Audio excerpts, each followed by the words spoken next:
ঈশ্বৰে অব্ৰাহামক যেতিয়া উৰ অঞ্চলত থাকোঁতে কনান দেশলৈ ওলাই আহিবলৈ আমন্ত্ৰণ জনাইছিল, তেতিয়া অব্ৰাহামৰ নাম কি আছিল?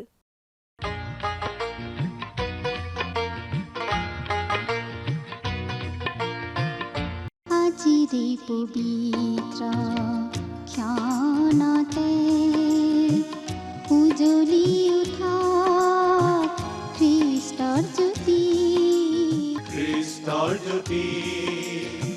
গ্ৰহণ কৰাই ভক্তি বচন এই মাথোন আমাৰ মিনতি গ্ৰহণ কৰাই ভক্তি বচন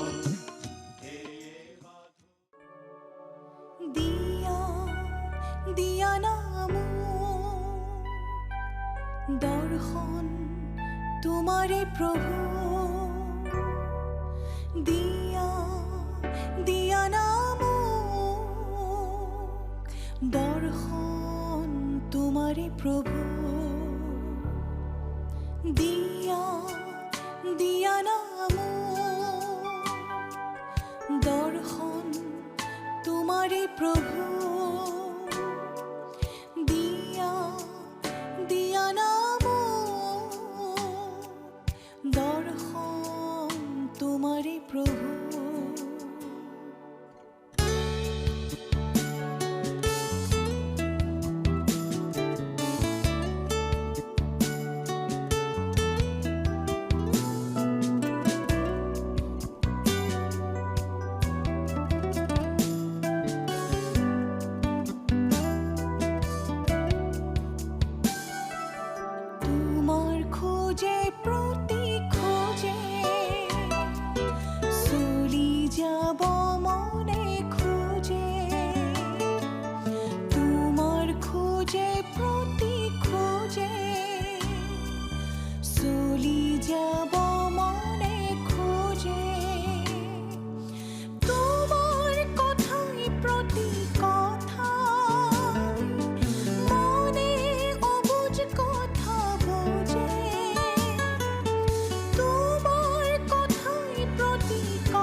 দৰ্শন তোমাৰে প্ৰভু দিয়া নাম দৰ্শন তোমাৰে প্ৰভু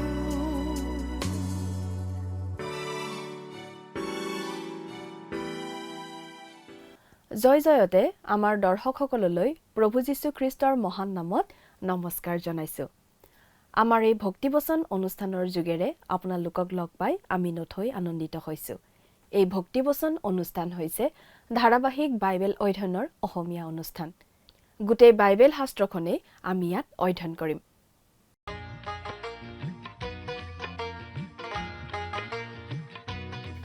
প্ৰিয় দৰ্শক, যোৱা অনুষ্ঠানত বাইবেলৰ প্ৰথমখন পুস্তক অৰ্থাৎ আদি পুস্তকৰ 16 নম্বৰ অধ্যায়ৰ 1 নম্বৰ পদৰ পৰা 17 নম্বৰ অধ্যায়ৰ 2 নম্বৰ পদলৈকে পঢ়ি তাৰ ভিত্তিতেই আলোচনা আগবঢ়োৱা হৈছিল। আজি এই আদি পুস্তকৰ 17 নম্বৰ অধ্যায়ৰ 3 নম্বৰ পদৰ পৰা 17 নম্বৰ অধ্যায়ৰ 27 নম্বৰ পদলৈকে আমি চাব খুজিছোঁ। আদি পুস্তকৰ 12 নম্বৰ অধ্যায়ৰ পৰাই আমি এতিয়ালৈকে বিশ্বাসৰ বীৰ অব্ৰাহামৰ কথাই পাই আছোঁ। ঈশ্বৰে অব্ৰাহামক আশীৰ্বাদ কৰি প্ৰতিজ্ঞা কৰিছিল আৰু অব্ৰাহামৰ বংশ সাগৰৰ বালিৰ দৰে, আকাশৰ তৰাৰ দৰে অগণন হ'ব। অব্ৰাহামৰ বংশতেই পৃথিৱীৰ জাতিবিলাক আশীৰ্বাদপ্ৰাপ্ত হ'ব বুলি তেওঁ প্ৰতিজ্ঞা কৰিছিল। অব্ৰাহামৰ ভাৰ্যা ছাৰা আছিল বন্ধ্যা। ছাৰায়ে দিয়া পৰামৰ্শ মতে অব্ৰাহামে ছাৰাৰ মিছৰীয়া দাসীগৰাকীৰ যোগেৰে সন্তান জন্ম দিছিল যদিও তাত ঈশ্বৰৰ অনুমোদন নাছিল। অৱশেষত ঈশ্বৰৰ প্ৰতিজ্ঞা অনুসাৰে গোটেই জীৱন বন্ধ্যা হৈ থকা ছাৰায়েও 90 বছৰ বয়সত এটি সন্তান জন্ম দিছিল আৰু তেতিয়া অব্ৰাহামৰ বয়স হৈছিল 100 বছৰ। ঈশ্বৰে অব্ৰাহামৰ আগত কেইবাবাৰো প্ৰতিজ্ঞা কৰিছিল, কিন্তু প্ৰতিজ্ঞাবোৰৰ মূল কথাটো একেই আছিল। আদি পুস্তকৰ 17 নম্বৰ অধ্যায়ত আমি ঈশ্বৰে আকৌ সেইদৰে প্ৰতিজ্ঞা কৰা পঢ়িবলৈ পাওঁ।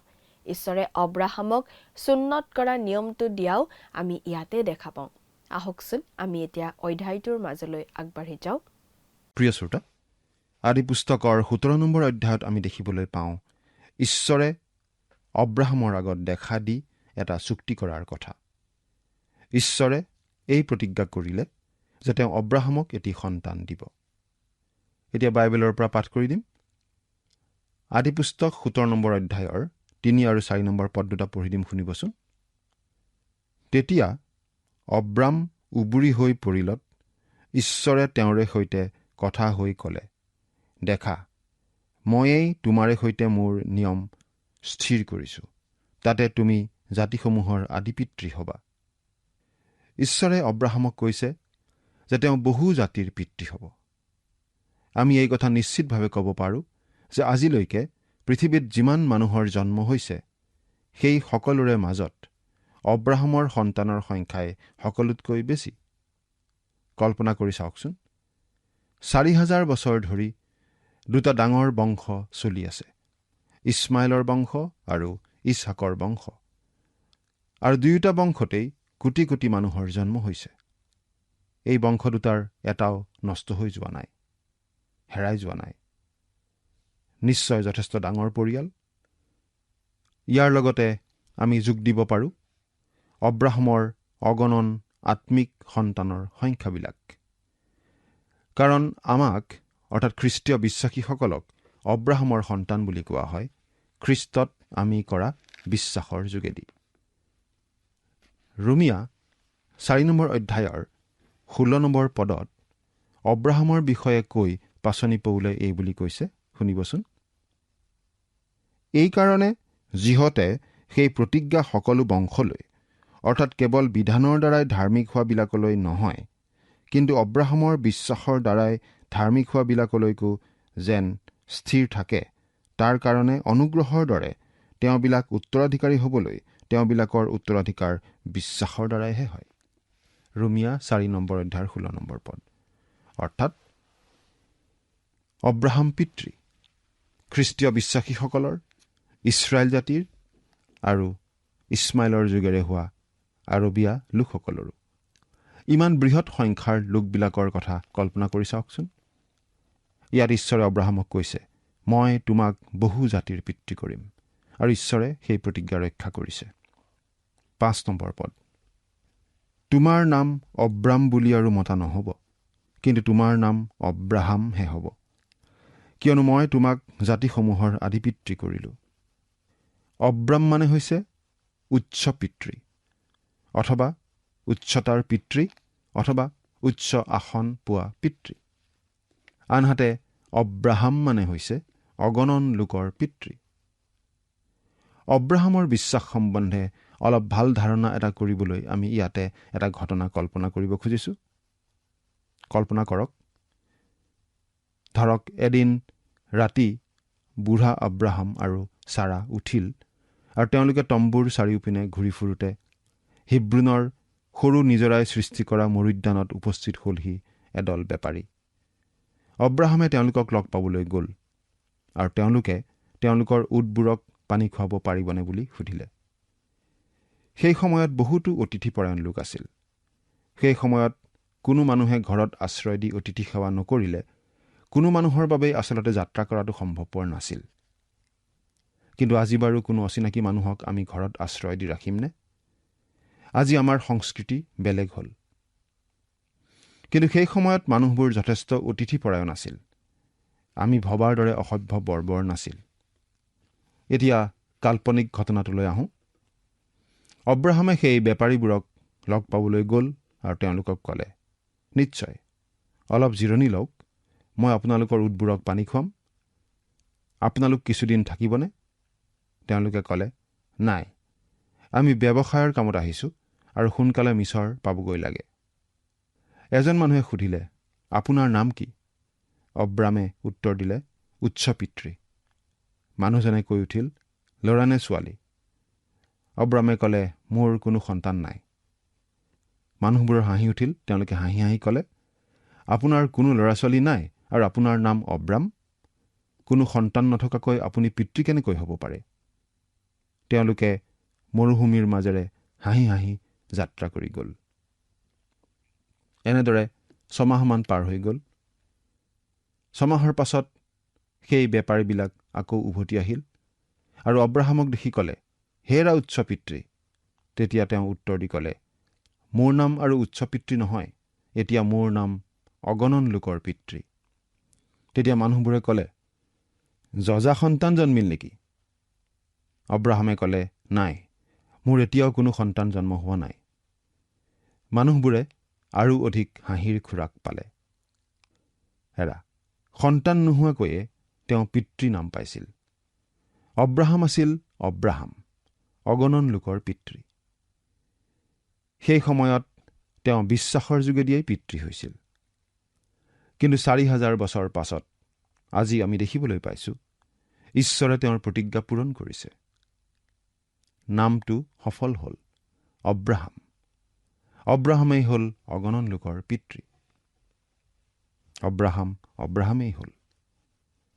6 আৰু 7 নম্বৰ পদ। আৰু মই তোমাক অতিশয়ৰূপে বহুবংশ কৰি তোমাৰ পৰা অনেক জাতি কৰিম, আৰু ৰজাবিলাকো তোমাৰ পৰাই উৎপন্ন হ'ব। মই তোমাৰ আৰু তোমাৰ ভাবি বংশৰো ঈশ্বৰ হ'বৰ নিমিত্তে পুৰুষানুক্ৰমে সদাকালৰ এক নিয়ম হ'বলৈ মোৰে আৰু তোমাৰে ও তোমাৰ ভাবি বংশৰে মাজত মোৰ নিয়ম স্থিৰ কৰিম। অব্ৰাহামৰ সৈতে ঈশ্বৰে কেনেধৰণৰ চুক্তি কৰিলে? এটা অনন্তকলীয়া চুক্তি। এইটো চিৰস্থায়ী চুক্তি। তেন্তে আজিও এই চুক্তি বাহাল আছেনে? নিশ্চয় আছে। আজি খ্ৰীষ্টত বিশ্বাস স্থাপন কৰিলে আমি অনন্ত জীৱন পাম বুলি ঈশ্বৰে প্ৰতিজ্ঞা কৰিছে। সেইটো ঈশ্বৰে কৰা এটা চুক্তি।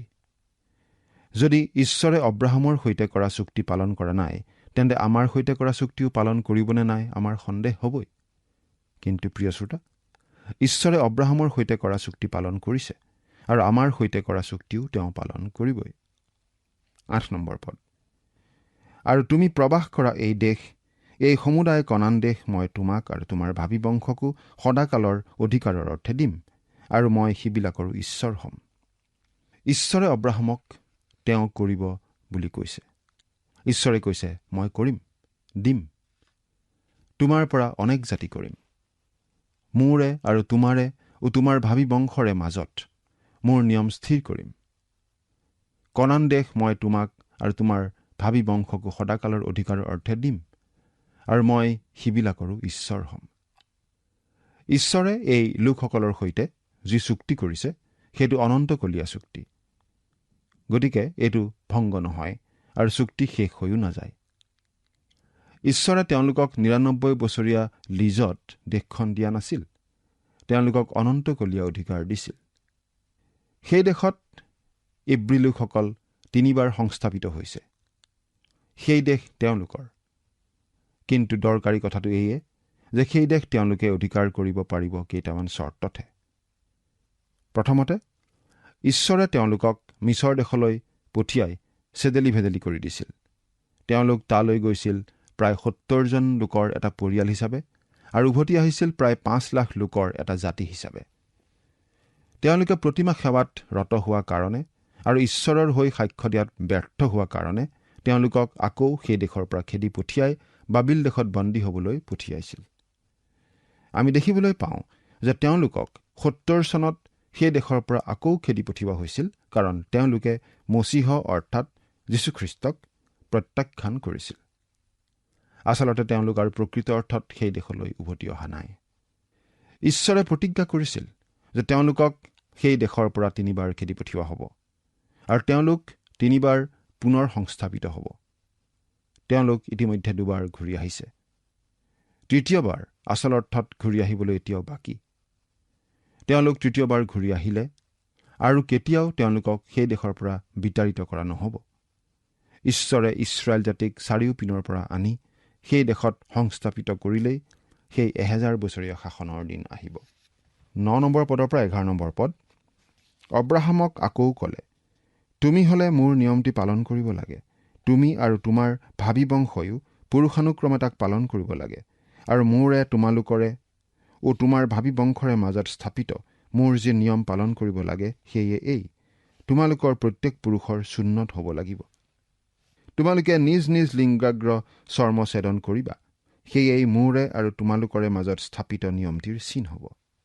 সুন্নত হৈছে সেই চুক্তিৰ চিন। ইছৰাইলৰ লোকসকলে সেই চুক্তিৰ অন্তৰ্ভুক্ত হ'বৰ কাৰণে নিজে নিজে সুন্নত হোৱা নাছিল। তেওঁলোকে সুন্নত কৰিছিল কাৰণ তেওঁলোক সেই চুক্তিৰ অধীন আছিল।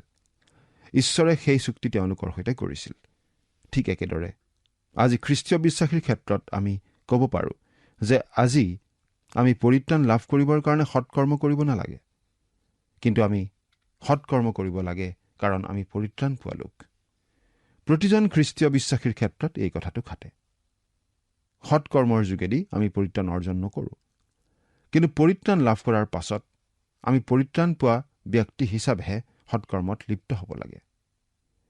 এজন লোকে কৈছিল, মই এটা ল'ৰা হিচাপে ঘৰৰ পৰা ওলাই গৈছিলোঁ।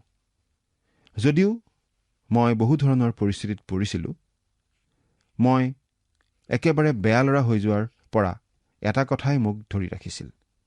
সেইটো হৈছে মই মোৰ দেউতাৰ কথা মনত পেলাইছিলোঁ।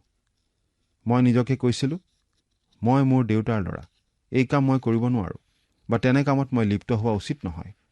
মই মোৰ দেউতাৰ খাতিৰতেই তেনে কাম কৰাৰ পৰা বিৰত আছিলোঁ।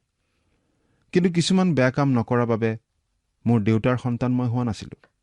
অৰ্থাৎ সেই বেয়া কামখিনি নকৰাৰ কাৰণে মই মোৰ দেউতাৰ সন্তান হৈ যোৱা নাছিলোঁ, কিন্তু মই বেয়া কাম কৰা নাছিলোঁ কাৰণ মই দেউতাৰ সন্তান ইতিমধ্যে আছিলোঁ। সেই চুক্তিটোৰ চিন আছিল সুন্নত কৰা কাৰ্য। সেই সুন্নতে তেওঁলোকক সেই চুক্তিৰ অধীন নকৰে, কিন্তু তেওঁলোক যে সেই চুক্তিৰ ইতিমধ্যেই অধীন, সেইটোৰ চিন স্বৰূপেই তেওঁলোকক সুন্নত হ'বলৈ কোৱা হৈছিল। 12 নম্বৰ পদ। পুৰুষানুক্ৰমে তোমালোকৰ প্ৰত্যেক পুত্ৰ সন্তানৰ জন্মৰ 8 দিনৰ দিনা সুন্নত হ'ব লাগে।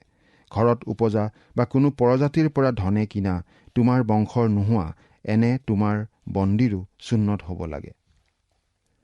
খ্ৰীষ্টৰ জন্মৰ বিৱৰণ কিমান পুংখানুপুংখভাৱে বাইবেলত লিখা হৈছে সেই কথাটো বাৰু আপুনি মন কৰিছেনে?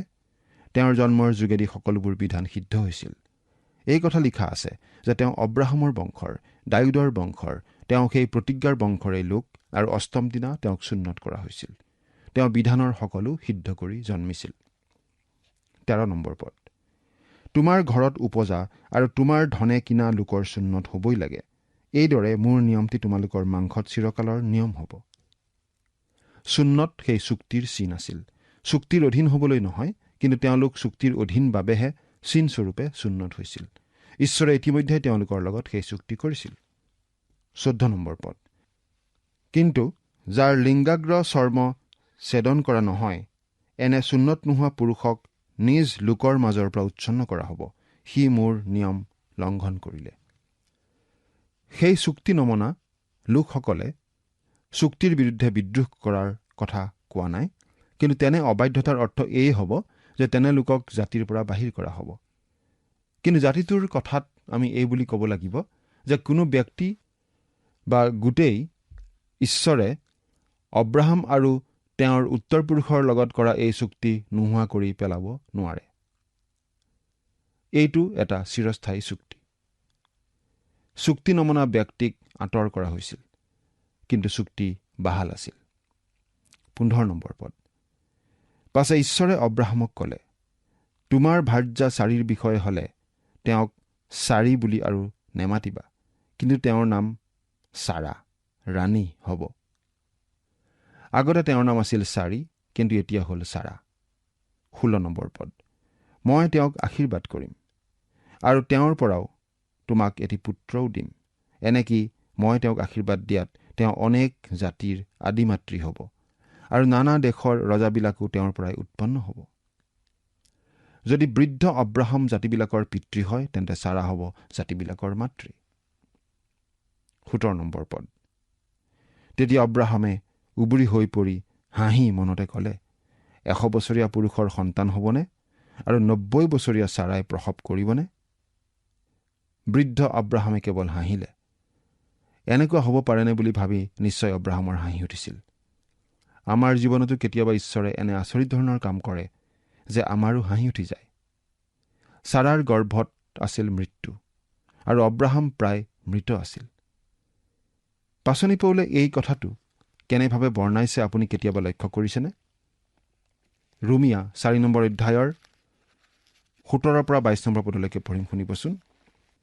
কিয়নো মৃতবিলাকক জীৱন দিওঁতা আৰু থকাৰ দৰে নথকাবোৰক সম্বোধন কৰোঁতা যি ঈশ্বৰত অব্ৰাহামে বিশ্বাস কৰিলে, তেওঁৰ সাক্ষাতে সেই অব্ৰাহাম আমাৰ সকলোৰে পিতৃ। সেইদৰে লিখাও আছে, বোলে মই তোমাক অনেক জাতিৰ আদি পিতৃ পাতিলোঁ, আৰু তোমাৰ বংশ এইদৰে হ'ব। এই বচনৰ দৰে তেওঁ অনেক জাতিৰ পিতৃ হ'বলৈ আশা নোহোৱাটো আশা কৰি বিশ্বাস কৰিলে, আৰু বিশ্বাসত দুৰ্বল নহৈ 100 বছৰ বয়সীয়া নিজৰ শৰীৰৰ মৰাৰ নিচিনা অৱস্থালৈ আৰু চাৰাৰ গৰ্ভৰ মৰাৰ নিচিনা অৱস্থালৈ মন কৰিও ঈশ্বৰৰ প্ৰতিজ্ঞাত সংশয় কৰি অবিশ্বাস কৰিলে, এনে নহয়। কিন্তু ঈশ্বৰে যি প্ৰতিজ্ঞা কৰিছিল তাক তেওঁ সিদ্ধ কৰিব পাৰে বুলি অব্ৰাহামে নিশ্চয় জানি ঈশ্বৰক ধন্যবাদ দি বিশ্বাসত বলৱান হ'ল। এইকাৰণে সেই বিশ্বাস তেওঁলৈ ধাৰ্মিকতাৰ অৰ্থে গণিত হ'ল। অব্ৰাহামে ঈশ্বৰত বিশ্বাস কৰিছিল আৰু কথাটোৰ মাজত থকা আশ্চৰ্য আৰু ঈশ্বৰৰ মহানতাৰ কথাত অভিভূত হৈ অব্ৰাহামৰ হাঁহি উঠি গৈছিল। কিন্তু হঠাতে অব্ৰাহামৰ অন্তৰলৈ এপাত কাৰ আহি বিন্ধিলে। এটা চিন্তাই তেওঁক আমনি কৰিলে। তেওঁ ইছমাইল নামৰ তেওঁৰ পুত্ৰটিৰ কথা ভাবিলে। 18 নম্বৰ পদ। পাছে অব্ৰাহামে ঈশ্বৰক ক'লে, তোমাৰ আগত ইছমাইল জীয়াই থাকিলেই মোৰ বৰ সন্তোষ। অব্ৰাহামে ক'লে, মোৰ ঘৰত ডাঙৰ হোৱা এই কণমানি ল'ৰাটিৰ কি হ'ব? অব্ৰাহামে ইছমাইলক নিশ্চয় ভাল পাইছিল। কিছুদিন পাছত অব্ৰাহামে যেতিয়া ইছমাইলক ত্যাগ কৰিব লগা হৈছিল, তেতিয়া ইছমাইলৰ বয়স হৈছিল মাত্ৰ 14 বছৰ। আমি ভাবোঁ অব্ৰাহামে আৰু ইছমাইলক কেতিয়াও দেখিবলৈ পোৱা নাছিল। ইছমাইলৰ বিষয়ে আমি যিয়েই নাভাবোঁ কিয়, সি কিন্তু অব্ৰাহামৰেই সন্তান আছিল, আৰু অব্ৰাহামে তেওঁৰ সন্তানক নিশ্চয় ভাল পাইছিল। গতিকে সেই সন্তানক ত্যাগ কৰিব লগা হোৱাত অব্ৰাহামৰ নিশ্চয় অন্তৰ ভাগি গৈছিল। অব্ৰাহামে নিশ্চয় প্ৰায়ে ভাবিছিল, মই হাগাৰক গ্ৰহণ কৰি বৰ ভুল কৰিলোঁ। অব্ৰাহামৰ সেই পাপে অব্ৰাহামকো কষ্ট দিছিল আৰু লগতে সেই দেশৰ ভৱিষ্যতৰ বাবেও সমস্যাৰ পাতনি মেলিছিল। পাপ সাধাৰণ বস্তু নহয়। গালাতিয়া 6 নম্বৰ অধ্যায়ৰ 7 নম্বৰ পদত এনেদৰে লিখা আছে, তোমালোক ভ্ৰান্ত নহবা, ঈশ্বৰক ভাণ্ডনা কৰা নাযায়, কিয়নো মানুহে যিহকে বয় তাকেহে দাব। গালাতিয়া 6 নম্বৰ অধ্যায়ৰ 7 নম্বৰ পদ। এতিয়া 19 নম্বৰ পদটো চাওঁ। তাতে ঈশ্বৰে ক'লে, নহয়, তোমাৰ ভাৰ্যা চাৰাই তোমালৈ এটি পুত্ৰ প্ৰসৱ কৰিব, আৰু তুমি তাৰ নাম ইছহাক হাস্য ৰাখিবা। তোমাৰ ভাবি বংশৰ নিমিত্তে চিৰকালৰ নিয়ম হ'বলৈ মই তাৰে সৈতে মোৰ নিয়মটি স্থিৰ কৰিম। অৰ্থাৎ ঈশ্বৰে কৈছে, মই ইছমাইলক গ্ৰহণ নকৰোঁ, সেইটো ভুলৰ ফল। অৰ্থাৎ ঈশ্বৰে বহু বিবাহৰ কথাটোত অনুমোদন নজনায়। 20 আৰু 21 নম্বৰ পদটো পঢ়িম। আৰু ইছমাইলৰ বিষয়ে হ'লে মই তোমাৰ কথা শুনিলোঁ, দেখা, মই তাক আশীৰ্বাদ কৰিলোঁ, তাকো বহুবংশ কৰিম, আৰু তাৰ সন্তান সন্ততি অতিশয়ৰূপে বৃদ্ধি কৰিম। তাৰ ঔৰসত 12জন অধিপতি জন্মিব, আৰু তাৰ পৰা মই এক মহাজাতি উৎপন্ন কৰিম। কিন্তু অহা বছৰৰ এই সময়তে চাৰাই তোমালৈ যাক প্ৰসৱ কৰিব, সেই ইছহাকে সৈতেহে মই মোৰ নিয়মটি স্থিৰ কৰিম। ঈশ্বৰে তেওঁ কৰা প্ৰতিজ্ঞা পূৰণ কৰিব ধৰিছে। প্ৰতিজ্ঞা পূৰণত তেওঁক একোৱেই বাধা দিব নোৱাৰে। তেওঁ প্ৰতিজ্ঞা পূৰণ কৰিবই। গতিকে তেওঁ এনেদৰে কথা কৈছে, ইছহাক যেন ইতিমধ্যে জন্ম হ'লেই। 22 নম্বৰ পদ। এইদৰে ঈশ্বৰে অব্ৰাহামে সৈতে কথা বাৰ্তা হৈ অঁতাই তেওঁৰ ওচৰৰ পৰা ওপৰলৈ গ'ল। অৰ্থাৎ অব্ৰাহাম, তুমি মনে মনে থাকিব পাৰা। ঈশ্বৰে ইতিমধ্যে সিদ্ধান্ত ল'লে। প্ৰিয় শ্ৰোতা, এনেকুৱা কিছুমান বিষয় থাকে যিবোৰৰ বিষয়ে আমি ঈশ্বৰক অনুৰোধ কৰি থকা উচিত নহয়, কাৰণ তাৰ উত্তৰ ঈশ্বৰে খাটাংভাৱে দি দিছে। ঈশ্বৰে ইছহাকৰ যোগেদিহে তেওঁৰ প্ৰতিজ্ঞা আগবঢ়াই নিব, এইটো খাটাংভাৱে জনাই দিয়া হ'ল। অব্ৰাহামে আৰু প্ৰাৰ্থনা কৰি অনুৰোধ কৰি লাভ নাই। বহুতো বিষয় আছে যিবোৰত ঈশ্বৰে কেতিয়াও মন সলনি নকৰে। পাছে অব্ৰাহামে আপোনাৰ পুতেক ইছমাইলক আৰু আপোনাৰ ঘৰত উপজা আৰু আপোনাৰ ধনে কিনা সকলোকে, অৰ্থাৎ অব্ৰাহামৰ ঘৰত যিমান পুৰুষ আছিল সেই আটাইকে নি ঈশ্বৰে তেওঁক আজ্ঞা দিয়াৰ দৰে সেইদিনাই সকলোৰে লিংগাগ্ৰ চৰ্মছেদন কৰিলে। সুন্নত কৰা কাৰ্যটো ঈশ্বৰে অব্ৰাহামৰ সৈতে কৰা চুক্তিটোৰ প্ৰতীক মাত্ৰ। ইছমাইলকো কিয় সুন্নত কৰা হ'ল? কাৰণ ঈশ্বৰে ইছমাইলৰ যোগেদিও এক মহাজাতি উৎপন্ন কৰিবলৈ প্ৰতিজ্ঞা কৰিছিল। কিন্তু অব্ৰাহামৰ যোগেদি আগবাঢ়ি যাবলগীয়া প্ৰতিজ্ঞাৰ বংশটো ইছমাইলৰ যোগেদি নহয়, ইছহাকৰ যোগেদিহে আগবাঢ়িব। মছিহৰ আগমন ইছমাইলৰ বংশত নহয়, ইছাকৰ বংশতেই হ'ব। প্ৰিয় শ্ৰোতা, ঈশ্বৰে অব্ৰাহামৰ আগত কৰা সেই প্ৰতিজ্ঞা পূৰণ কৰিলে। ইছাকৰ বংশত, দাউদৰ বংশত যীশুখ্ৰীষ্টই জন্ম ল'লে আৰু মানৱৰ পৰিত্ৰাণৰ কাৰণে কৰিবলগীয়া সকলোখিনি সম্পন্ন কৰিলে। প্ৰভু যীশুখ্ৰীষ্টত বিশ্বাস কৰিলেই আমি পৰিত্ৰাণ পাম বুলি যি প্ৰতিজ্ঞা তেওঁ কৰিছে, সেই প্ৰতিজ্ঞাও তেওঁ পালন নিশ্চয় কৰিব। সেই প্ৰতিজ্ঞাৰ কথা মনত ৰাখি তেওঁৰ আহ্বানৰ প্ৰতি সঁহাৰি দিয়াই বুদ্ধিমানৰ কাম নহয়নে বাৰু? চিন্তা কৰি চাওকচোন। ঈশ্বৰে আপোনাক আশীৰ্বাদ কৰক। আমেন।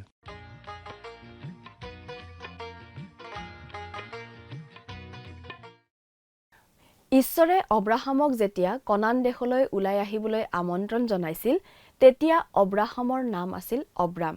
এই অব্ৰাম নামটোৰ অৰ্থ হৈছে উচ্চ পিতৃ, উচ্চতাৰ পিতৃ অথবা অতি সন্মানীয় পিতৃ। কিন্তু মন কৰিবলগীয়া কথা এয়ে যে এই অব্ৰাম নামৰ অধিকাৰী উচ্চ পিতৃ অব্ৰামৰ কোনো সন্তান নাছিল। গতিকে তেওঁ কোনো সন্তানৰ আচলতে পিতৃ নাছিল, অৰ্থাৎ নামমতে কামটো হোৱা নাছিল। কিন্তু ঈশ্বৰৰ কথাত বিশ্বাস কৰি ঈশ্বৰৰ বাধ্য হৈ ওলাই অহা সেই অব্ৰামক ঈশ্বৰে এতিয়া এটা নতুন নাম দিলে। ঈশ্বৰে অব্ৰামক দিয়া নতুন নামটো হ'ল অব্ৰাহাম। এই অব্ৰাহাম নামটোৰ অৰ্থ হৈছে অগণন লোকৰ পিতৃ। ঈশ্বৰে অব্ৰামক এই নতুন নামটো অৰ্থাৎ অব্ৰাহাম নামটো দিছিল কাৰণ এই অব্ৰাহাম বহুজাতিৰ পিতৃ হ'ব বুলি ঈশ্বৰে জনাই দিছিল। যি নাম দিছিল সেই নামটো সফল কৰাৰ দায়িত্বও ঈশ্বৰেই লৈছিল। যদিও তেতিয়ালৈকে দেখাত সেইটো অসম্ভৱ কথা যেন আছিল, কিন্তু ঈশ্বৰে অব্ৰামক অব্ৰাহাম নামটোকে দিলে। অব্ৰাহাম নামটো ঈশ্বৰে দি অব্ৰাহামৰ যোগেৰে অনেক জাতি উৎপন্ন হ'ব বুলি ঈশ্বৰে জনাই দিছিল। ঈশ্বৰে অব্ৰামক অব্ৰাহাম নাম দিলে আৰু তেওঁৰ ভাৰ্যা চাৰিকো এটা নতুন নাম দিলে। চাৰিৰ নতুন নামটো হ'ল চাৰা। অব্ৰাহাম হ'ল জাতিবিলাকৰ পিতৃ আৰু চাৰা নামৰ অৰ্থ হ'ল জাতিবিলাকৰ মাতৃ। ঈশ্বৰে কৰা প্ৰতিজ্ঞা অনুসাৰেই চাৰায়ে 90 বছৰ বয়সত এটি পুত্ৰ জন্ম দিলে। সেই সন্তানৰ যোগেৰেই ঈশ্বৰে অব্ৰাহামৰ আগত কৰা প্ৰতিজ্ঞাটো আগবাঢ়িব বুলি জনাই দিলে। পৰৱৰ্তী অনুষ্ঠানত পুনৰ লগ পোৱাৰ আশাৰে আজিলৈ আমি ইমানতে সামৰিব খুজিছোঁ। আহকচোন সামৰণিত প্ৰাৰ্থনাত মূৰ দুৱাওঁ।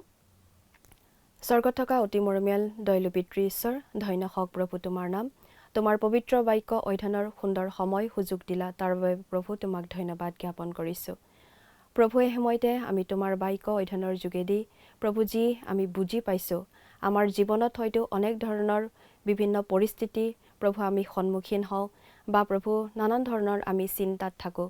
কিন্তু প্ৰভু আমি সকলো সময়তে যাতে যোচেফৰ জীৱনত আহাও যিবিলাক পৰিস্থিতি প্ৰভু আছিল, যেনেকৈ তেওঁক তুমি সকলো পৰিস্থিতিৰ পৰা ৰক্ষা কৰিছিলা, ঠিক তেনেকৈ আমাৰ জীৱনতো প্ৰভু অহা পৰিস্থিতিবোৰৰ যাতে আমি সন্মুখীন হ'লেও কিন্তু আমি তোমাৰ বাক্যক সদায় মনত ৰাখি আৰু সেই সকলো দূৰ কৰিব পৰা ক্ষমতা যে তোমাৰ হাতত আছে, তাক যাতে সদায় বিশ্বাস ৰাখি আমাৰ জীৱনটো আগবঢ়াব পাৰিম, তেনে তুমি আশীৰ্বাদ কৰা।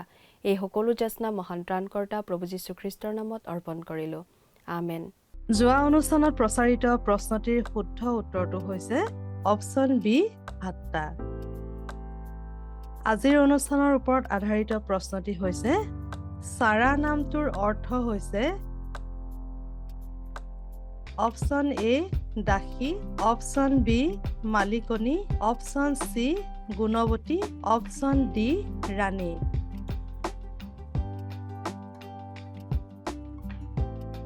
প্ৰিয় দৰ্শক, আজিৰ প্ৰশ্নৰ সঠিক উত্তৰটো আজি সন্ধিয়া 6 বজাৰ আগেয়ে আপোনাৰ নাম আৰু ঠিকনাৰে সৈতে আমালৈ 7429840242 নম্বৰত SMS নাইবা হোৱাটছআপৰ যোগে প্ৰেৰণ কৰক। প্ৰিয় দৰ্শক, আপুনি যদি আমাৰ এই অনুষ্ঠানৰ যোগেদি আশীৰ্বাদপ্ৰাপ্ত হৈছে আৰু আমাৰ লগত কথা পাতিবলৈ বিচাৰিছে বা আপোনাক প্ৰাৰ্থনাৰ সহায় পৰামৰ্শ লাগে, তেন্তে আমালৈ 7429840242 এই নম্বৰত পোনপটীয়াকৈ ফোন কৰিব পাৰিব। ধন্যবাদ।